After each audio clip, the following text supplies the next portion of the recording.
से कल की अवतार होना है, वहाँ से आए हैं। मेरा सवाल है कि ब्राह्मणों के प्रत्येक इतना अपमान बोला जाता है। राजकुमार भाटिया हैं, उन्होंने ब्राह्मण की तुलना वैश्या से की। तो देखो ऐसा है कि ब्राह्मण से मुगल नफरत करते थे जी।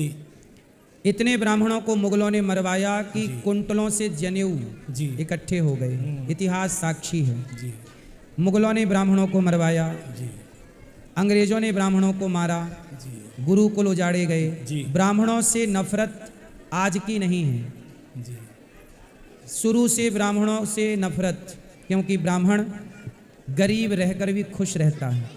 आपने सुना होगा ब्राह्मण, एक गरीब ब्राह्मण था, जी महाराज। भिक्षा मांगता था। जी। ब्राह्मण भिक्षा मांगता है जी। और घास की झोपड़ी में भी रह लेता है, हर परिस्थिति में रहता, लेकिन महाराज। फिर भी स्वाभिमानी है। स्वाभिमानी है। इस बात से ये लोग ब्राह्मणों से नफरत करते हैं, जबकि ब्राह्मणों ने इनके घर चोरी नहीं की, ना इनके बाप दादों के घर कुछ चुराया है ना, फिर भी ये नफरत तो नफरत है। बहुत लोग हैं जो ब्राह्मणों से नफरत करते हैं। ऐसा अब क्यों करते हैं महाराज जी? क्यों करते? अब ये उनसे ही पूछा जाए कि भाई साहब ब्राह्मणों ने आपके घर क्या चुरा लिया, क्या तुम्हारे घर जाके क्या खा लिया, क्या डाका डाल लिया, ये उनसे पूछो कि भाई साहब हमने क्या चोरी की जो आप हमें गाली दे रहे हैं। हाँ, अपमान पे अपमान करते हैं। अपमान, अब देखो अपमान इसलिए, जो व्यक्ति स्वयं सम्मानित होगा वो किसी का अपमान नहीं करेगा। जो स्वयं अपमानित है वही दूसरों का अपमान कर रहा है। जो सम्मानित होगा वो क्यों अपमानित करेगा? बिल्कुल। जिनकी स्वयं की इज्जत होगी वो किसी की इज्जत पर कीचड़ नहीं उछालते। जिनकी खुद कोई इज्जत नहीं है वही दूसरों की इज्जत पर कीचड़ उछालते रहते हैं। जी महाराज। ये दो कौड़ी की विचारधारा है, किसी से नफरत करने की। सबसे प्यार, हमारा सनातन कहता है, ब्राह्मणों ने ही कहा है कि भैया सबसे प्यार करो। ब्राह्मणों के बारे में वो क्या जानते हैं? उनको एक किस्सा सुनाइएगा, महाभारत की एक वाक्या। जी महाराज जी। गुरु द्रोणाचार्य ब्राह्मण हैं जी।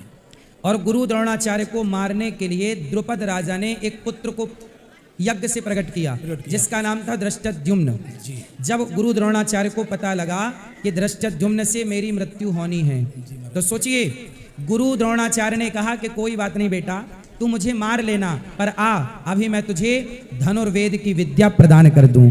ब्राह्मण ऐसा होता है कि उसे पता था कि ये मुझे मारेगा, लेकिन फिर भी गुरु द्रोणाचार्य ने धृष्टद्युम्न को पढ़ाया और उसे अपनी विद्या दी, धनुर्वेद की। धनुष जैसे अर्जुन को दी वैसे उसे भी दी। ये ब्राह्मण होता है। ये ब्राह्मण का दिल इतना बड़ा कि मारने वाले पर भी दया है, करुणा है। चल भाई मार लेना, लेकिन हमारे पास ज्ञान है तो हम तुझे देंगे जरूर। ये है, आजकल ये लोग ये सब समझते नहीं है। ब्राह्मण का हृदय बड़ा है, वो सबको वो क्षमा कर देता है ना। इसलिए ये ब्राह्मणों का अपमान इसलिए करते हैं क्योंकि खुद का तो कोई सम्मान है नहीं। जी महाराज जी। तो इन्हें लगा कि दूसरों का अपमान करेंगे। आजकल क्या मानसिकता बन गई है कि दूसरों का अपमान करके लोग अपना सम्मान बढ़ाना चाहते हैं। बिल्कुल महाराज जी। कि इन्हें गाली दे दो तो मीडिया वाले आएंगे, हाँ साहब आपने अच्छा। आजकल ना लोग लड़ाना चाहते, मीडिया तो मंत्रा का काम करती ही है। तो मीडिया, हाँ भाई आपने गाली दी, हाँ और क्या कहना चाहोगे, है ना। तो उससे लगता है अच्छा है, मतलब हमारे देश में लड़ाना चाहते हैं लोग, और लोग लड़ते हैं। अब उन्हें लड़ा दिया इनसे, इनको लड़ा दिया उनसे। यही नारा अंग्रेजों का था, फूट डालो शासन करो। और यही आज भी जहर कुछ लोगों की मानसिकता में दिखता है। तो ये अपमान इसलिए करते हैं क्योंकि बेचारे सम्मान करने के संस्कार तो है नहीं। इनकी गलती नहीं है, इनके पुरखों ने, बाप दादों ने इन्हें सम्मान करने का संस्कार ही देना भूल गए। सम्मान वाला सॉफ्टवेयर डाला ही नहीं है ना, तो इसलिए वो सॉफ्टवेयर ही हो गया बम। ठीक है, राधे राधे।